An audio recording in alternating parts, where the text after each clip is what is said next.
Omulabi wa Bukedde TV tukwaniriza webalo kwekumira ku Bukedde TV y'omuntu wa bulijjo empaka za Miss ne Mr Bukedde sizoni tuli mu yakuna linnya ebbaati otutwalira abantu ebulaaya okulina ebirabo bingi okuva mba sponsors baffe wamu n'ebyapa okuva mba naffe abanjovu estate developers mu mpaka zino sibeera nzeka ne munange nancho jomige manya gange mukono gwange kubira nga nzikutusako olunaku olwaleero ku bantu 35 twagalako abantu 12 olunaku olwaleero guno gwe bayita omuliro njagala kusooka okwebazaako ba sponsors baffe abateekamu ssente njovu estate developers ate munanga obadiringa ku byattaka mayumba gawedde bwoba olina obuzibu byapa ebintu ebityo batuukirire amataka gabe gabeera muki makubo matuufu nnyo ate nga ebisale byabwe byakuteeseganya n'enkola zaabwe zakutula ku meeza tulina banafe aba SAMS basangibwa nansana balina obumpwakimpwaki bagana obuyagala bwagonja oyagala kiberenge oyagala kabisi oyagala kipooli buli kampwakimpwaki kowulira akakyasiza okuwooma noonya banafe aba SAMS genda mu dduka genda mu supermarket ogula obumpwakimpwaki bwa SAMS olina obuwomi bwa bumpwakimpwaki Romi's wine abo kabakola ki abakola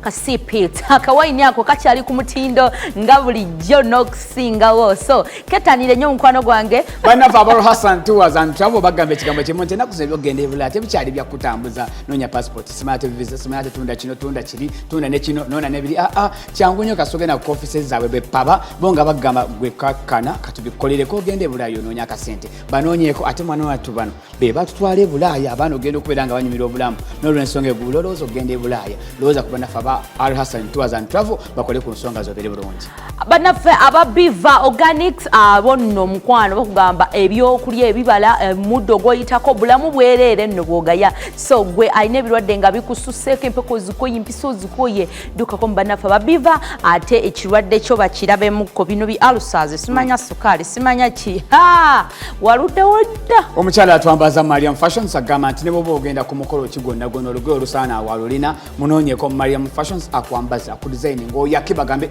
gayi ng'ataakyuseeko nga bamusise nnyo ng'ayase ng'asusse paka za Miss ne Mr Bukedde tulinda ki katukutwale nate zitojjere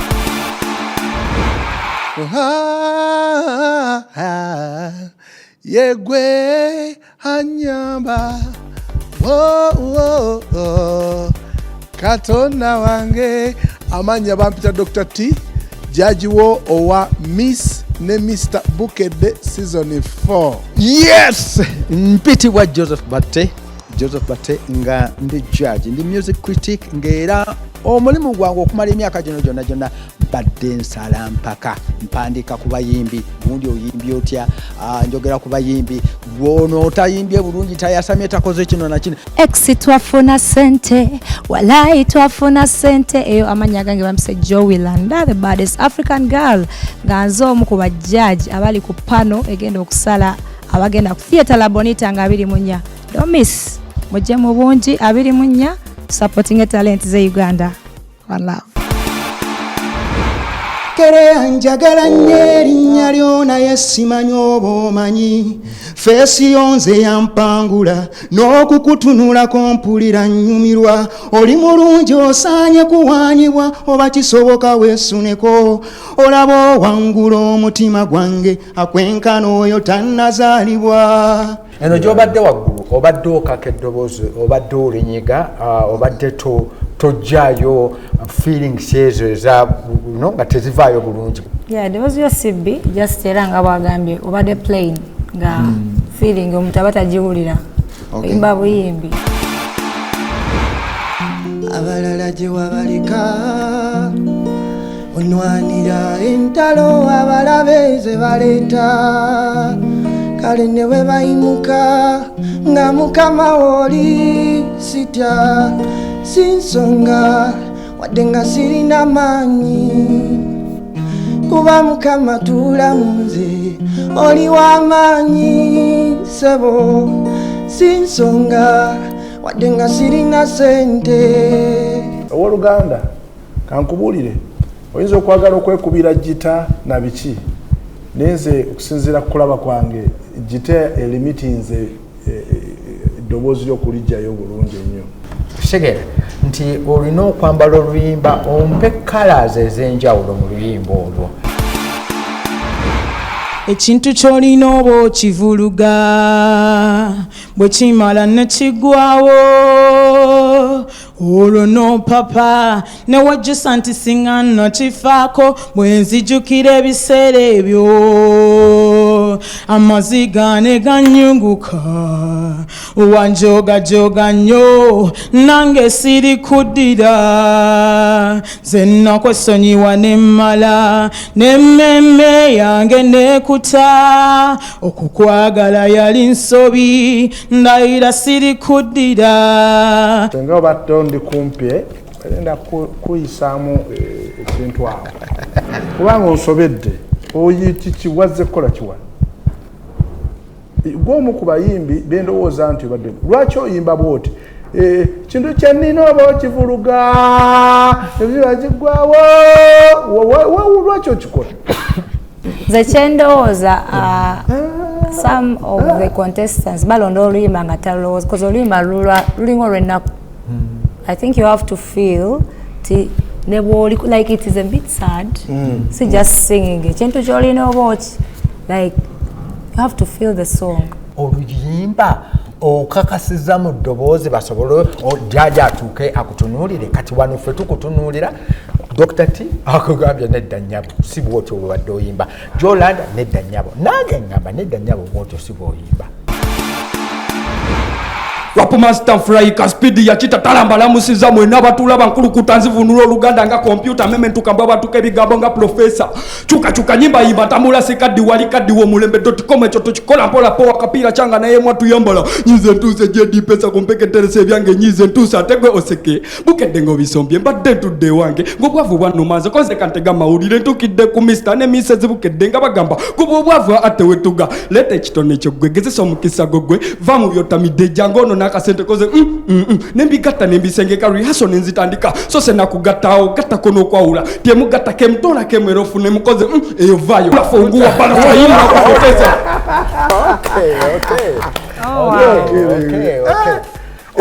oyo si yeje ne katuni wano ne giragira nsonga tumugobe abakunda aleja mukume kitabo ku mutwe nze byange kubirawo bakuyise Iga.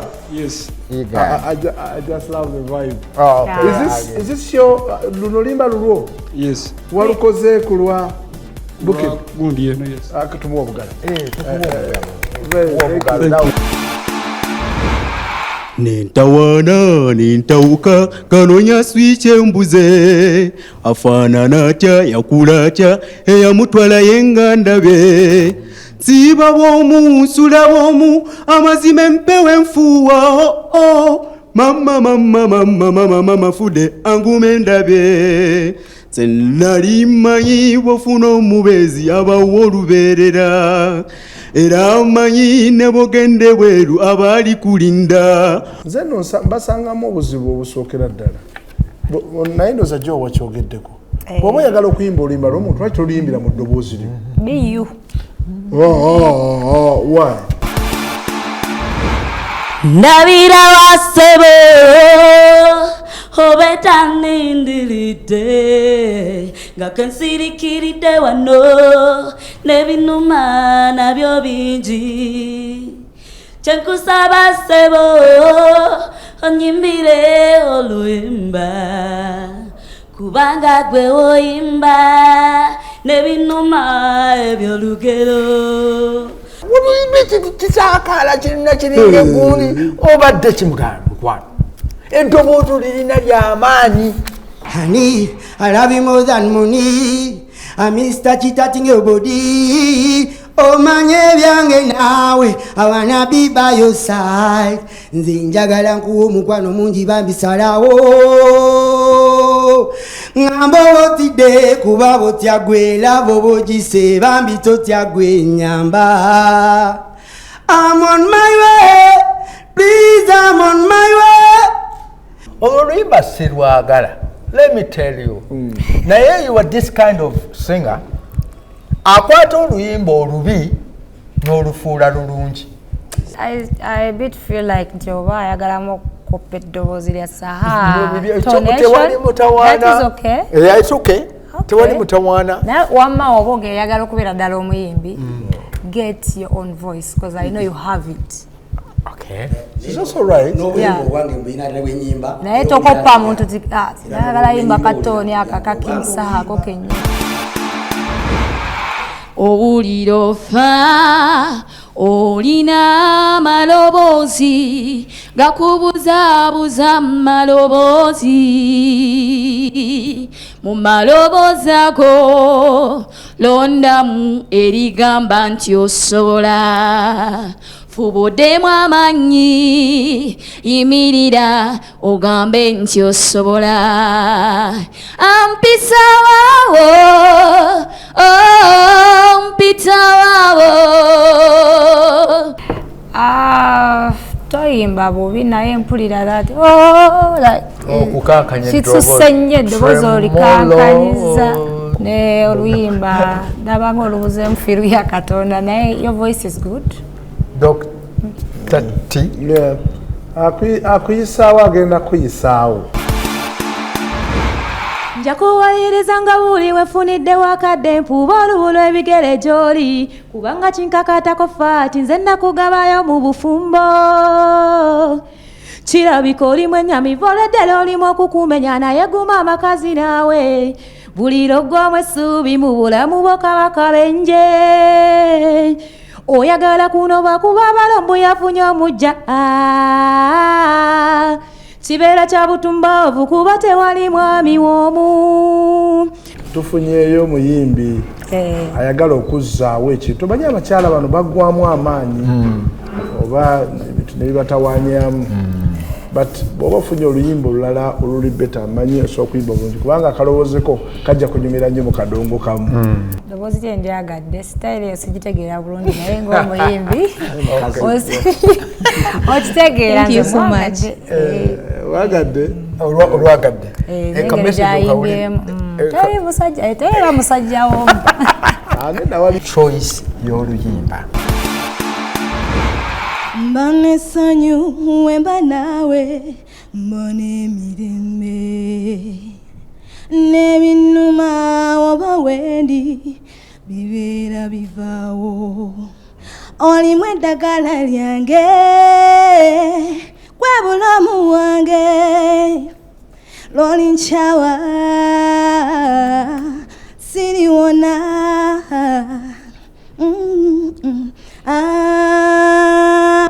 essanyu lye nalinoonya lyonna.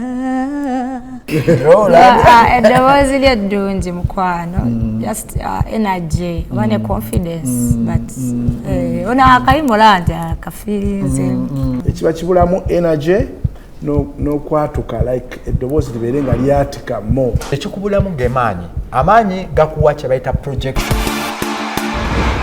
Kale ne bwe bayimuka nga mukama w'oli sitya si nsonga wadde nga sirina maanyi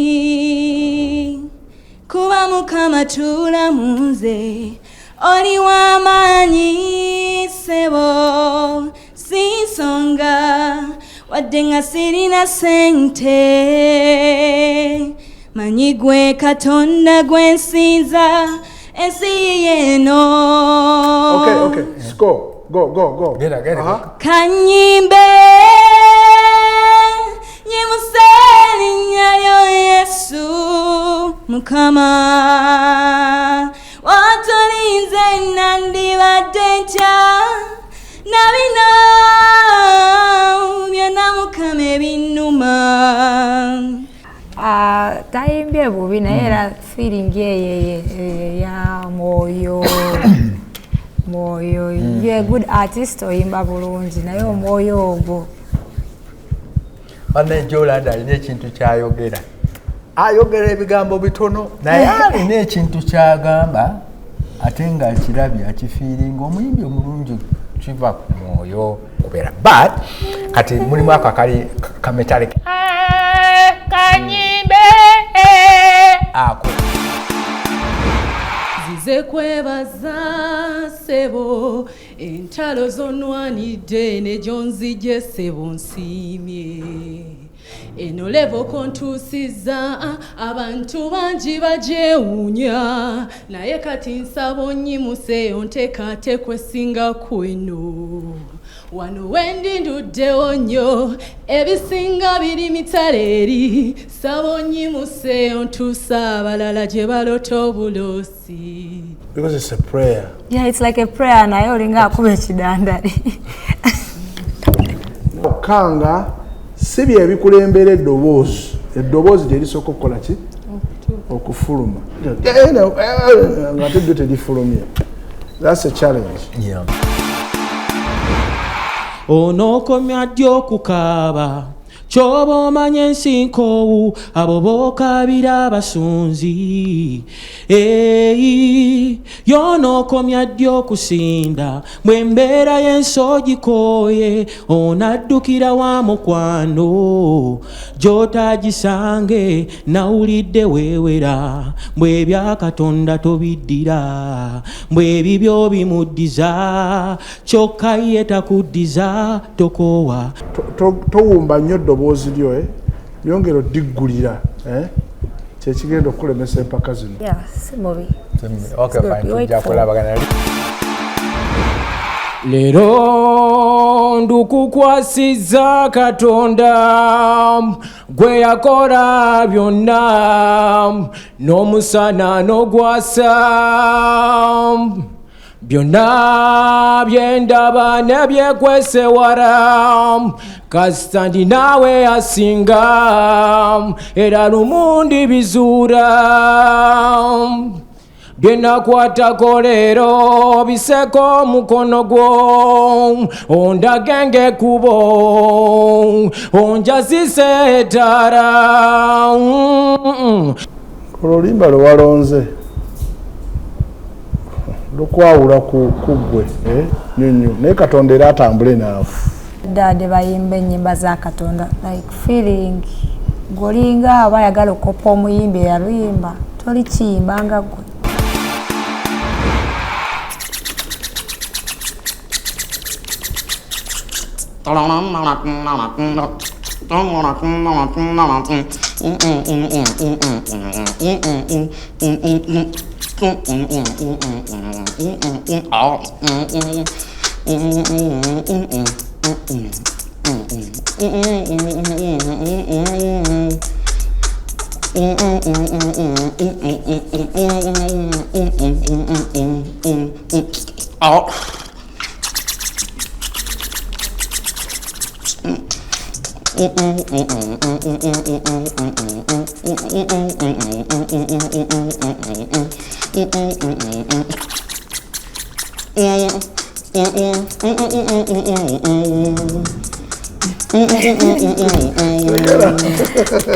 Yeah, his talent is Olina talent.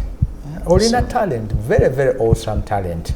Naye kati omutawaana gw'olina mukwano gwange kankubuulire buli gumu gwokka. Bwe kuba nti obuuka kino obuuka kiri waliwo ekintu kye bayita impact. Bw'oba okola comedy olina okuba ne impact. So kitegeeza alina talent yeetaaga ku directinga n'omudirectinga nti omanyi kati kola bwoti. Katonda yatonda ebitonde bingi naye yatonda omuntu ntunula ku ggwe nenebuuza butya bwe yatonda abalala kuba olina empisa entunula ng'amba ekizooba mubiri gwo gulinga magineti mpulira gunsikasika onsibye akagoye ku maaso abalala sikyabalabawo oneerabiza biri abamenye omutima gwange. Atebagumenya mukwano. Very beautiful voice, very strong chest. Olina osobola okuprojectinga and then you choice y'oluyimba. Machansaba Katonda tuleme kwawukana na buli kiro era musaba akukume nemwebaza okumpa ekirabo eky'omuwendo yampa gwe era gwe malayika wange pulira emirembe muli nga tuli fembi yegwe akomyawo. I felt his feelings. Omufeeling. I feel like anyembidde bulungi. So far. Kale twagambye okuyimba empolampola naye ate okukerebera tekikkirizibwa. Okukereberera kwani naawe.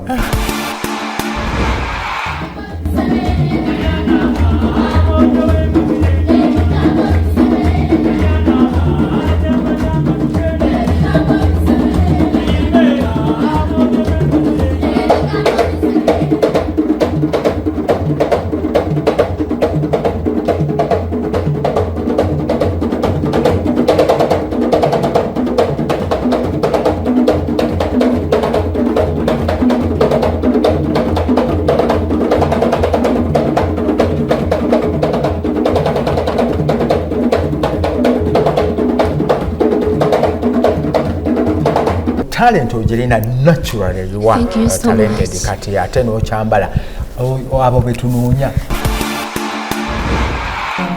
Kanyimbe nyimusennya lyo Yesu Mukama otolinze nandibadde ntya nalino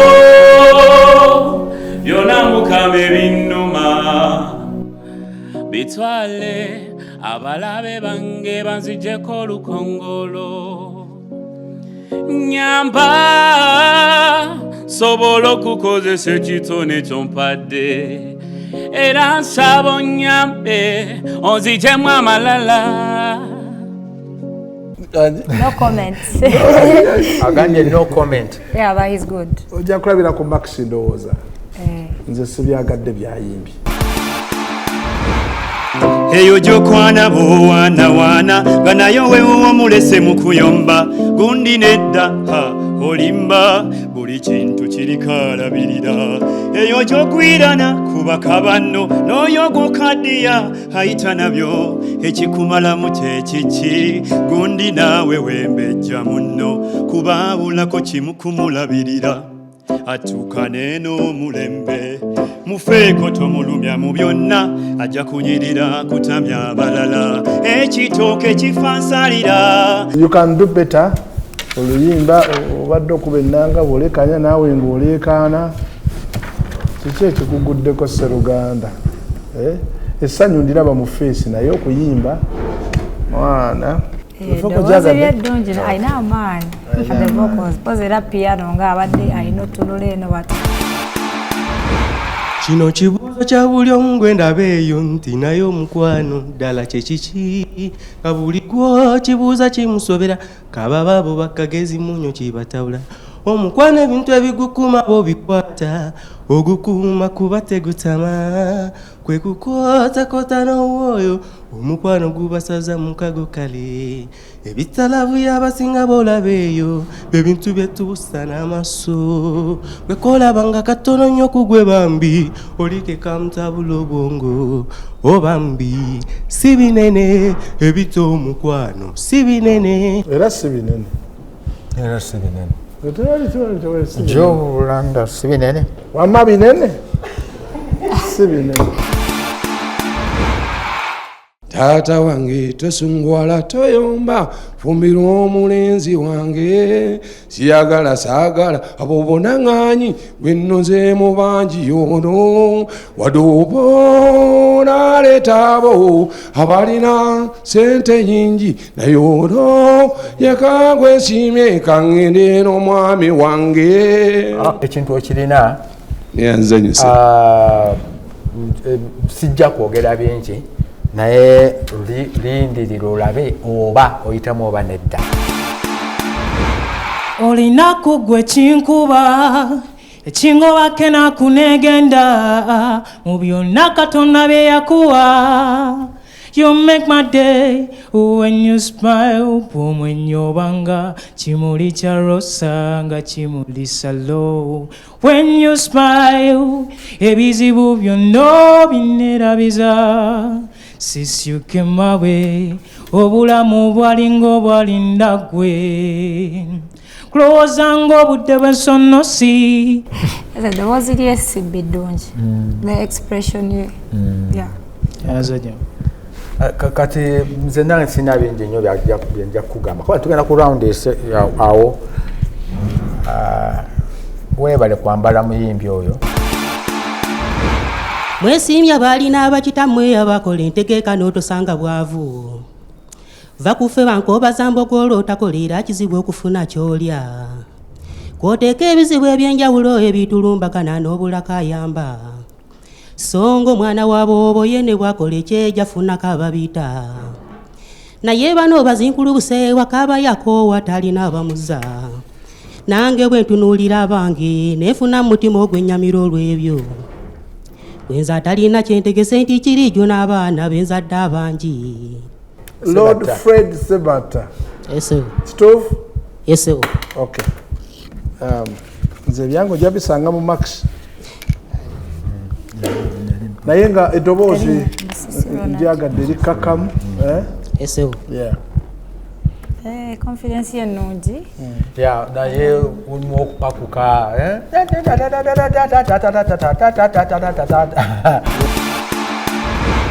Semubutona nenyannyo taata okulekawo maama nafunayo mukyalo omulala nembuuza lwakyakoze atyo okulekawo munneewe ebbanga neliyitawo nga tadda lwasakoma eryakowola nze kunona buyambi maziga ne gatuyitamu nga tukaba maama fesa we tuyomba nga tata tumukyawana yenga tetufunangako kigambo kuva kyali nga maama yatugamba ye mubi kilabi kati naye olina okumakinga sure nti omulaba asobola asindikate oyo gaya alina eddoboozi n'amaanyi mu ddoboozi aggumiza ennyukuta z'abaakolaki z'abayimba ebigambo byayimba abiggumiza. Kati linda comments zaffe mulabe oba oyitawo oba toyiseewo naye nga osobola singa oba oyongeddemuko ku maanyi. Kubakazi abangi mu nsi nolondayo wange omuntu gwe neesiga nenkulaga buli kyange gwe n'okimanya nti mukyala wange gwe mutima gwange n'otonsaasira. Oluyimba lwoba ofunye njagala nkuwulire ng'olwambala owulidde sikuyimba kundaga sikuyimba kweraga sikuyimba kundaga naye njagala oyimba oluyimba ng'olwambala nga lukuviira ddala muki mu mwoyo munda. Singa wali muyembe nandikuyise embosera naye maama mu bawala gwe bayitayo ensusuuti omanyi embosa bwessukaanyo yefuuka embosera olinga kyakulya nnyabo onzijukiza guli omuyembe oli luwala maama olunyonyogera omutima mukana engeri ke yakumpa mutaano ebyange byonna byatuuka. Oli muyimbi mulungi naye njagala opiikinga ennyimba ezo n'aba zikukolera. Yasi kyendabye nti bambi si Muganda naye era agezezaako okugjayo Oluganda. Because owiramu ka accent oba oli Munyankore. But katulabe bivaayo. Kwagala ng'otudde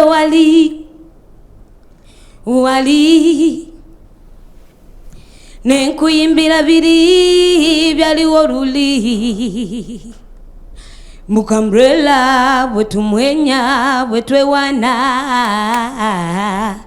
bela mbilowozaako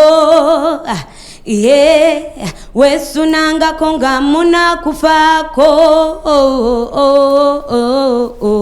Choice y'oluyimba edetermininga wawookola ki kati n'oyimba oluyimba lulina tones ziringa zifaanagana naki temulimu tosobola kwambuka tosobola kukka luba telugenda kukolera because you got a powerful voice. olusigadde kandutambule naawe ebisenge by'omutima gwange mbiguddewo n'ebisumuluzo bibyo nkuwadde essala y'obulamu bwange sigaddemu kukumagana paka enviiri nga nvi naye toneefuulira nga tolaba nze nkwagadde nnyo tonjiwanga watandikidde wala lwogera obikyusa lwogera oluyimba olumanyi lwoyimba oluyimba lwomuyimbi oyo muyimbi naye kakati gwe n'oluyimbira mu kiizi 10 olulonzaawo mu luguudo ng'ojja kyengamba olina okufuna ku ba professionals oyige olina okuba nga olina musical ear ng'osobola okwewulira nti kati wano ndi mu kuvaako wano nkyuse ate n'ekirala obadde otandika buli kimu okiwangaaza nnyo I was like naye ng'osobola oyimba waliwo kyempulira muli simanyi nabwe ntandika kukinyonnyola kuba okuva olunaku bambi nakulaba ensi nekyuka obudde obukyabuziba bonna sikyabulaba ndi kugwe nze ninga atalabangako nkubira essimu netawuka nembuka naye ndaba blank face n'ofulumya eddoboozi naye nga face eri blanka bweti otegera kubanga tulina kye tuwuliddemu lwazi lwangemu kama gwe weka gwe neesize oli mukulu mu buli mbeera Katonda waffe w'amaanyi namubiru ageze n'atandika negamba naye ssebo agenza awo naimprovinga awo maaso nevoko changes namubiru olina ekintu kyokola abayimbi omanyi kye bayita okukuza oluyimba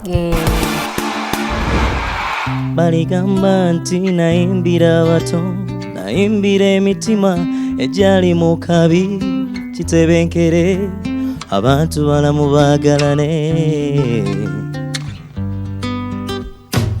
baligamba nti nakubira ku gita abalala balwana ze nga ndi ku gita njagala bayige beewane titwaliwo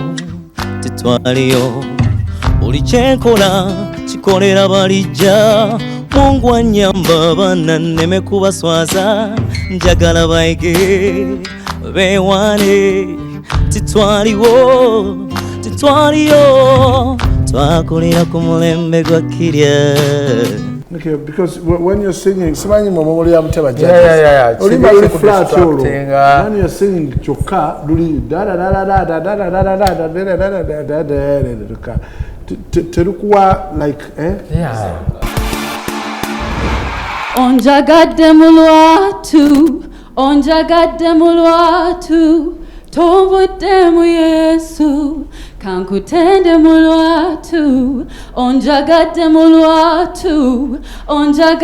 lwatu tobudde mu Yesu kankusime mu lwatu. Kati ekikutawanya technique y'okuyimba kwe kuba nti okwata eddoboozi n'olikankanya n'oteekako tremolo oba vibrato ne likankana ne livaamu amaloboozi nga 2 omulundi gumu. Like I don't know, similar nko competitions, but I would have sleepless nights if I want to win something. But how come you don't know the verse? And this is your song choice. Really? The what? Sebunze gola baba mpitako omusamize olwokuba lwagamuko batuse mubira nti birabide mu mukama yasalawo oluyo sitamba yiteko tekwali kwagala luyo sitamba yiteko nalabirawo nga bikola bikwatayo jayolo lero no mulino manyanza hiro lwagamafini luyo nze na zero teka mu ebisoko mu rap yoleme kubeera walabuzi bigambo kitegera omuntu anawangula asooka n'anoonya ebintu abantu bye baagala. Siganye mu gene composition zammwe but ku level gye tutuuseeko nandyagadde nkupime ate comparing.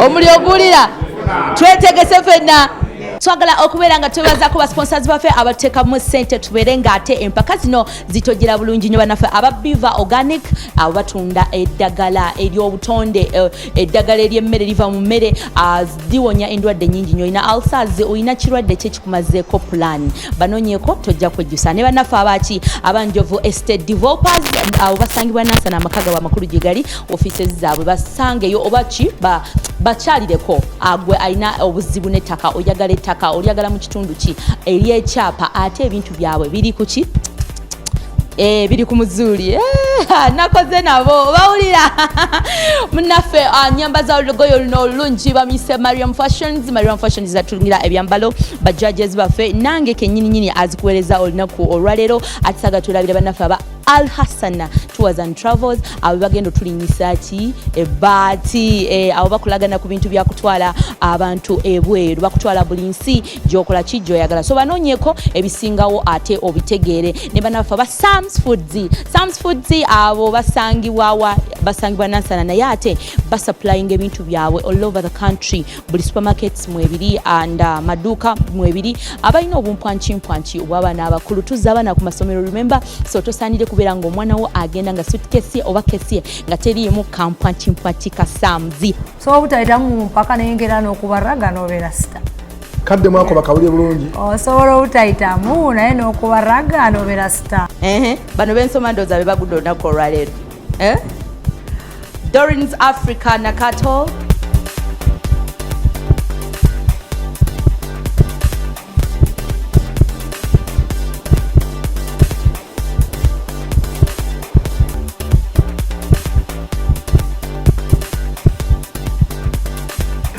kakati bosomye be bayiseewo okugenda ku level eddako mwe tugenda okulondera omukaaga kale era eddako oba towulidde erinnya lyo abalabi baffe ababukedde TV1 abantu baffe bensomye oba amanya g'owulidde ensoma gemanya g'abantu abayiseeko ku guno omutendera abagenda ku mutendera oguddako besisomye besikonyeeko linnya bye for today, see you next season.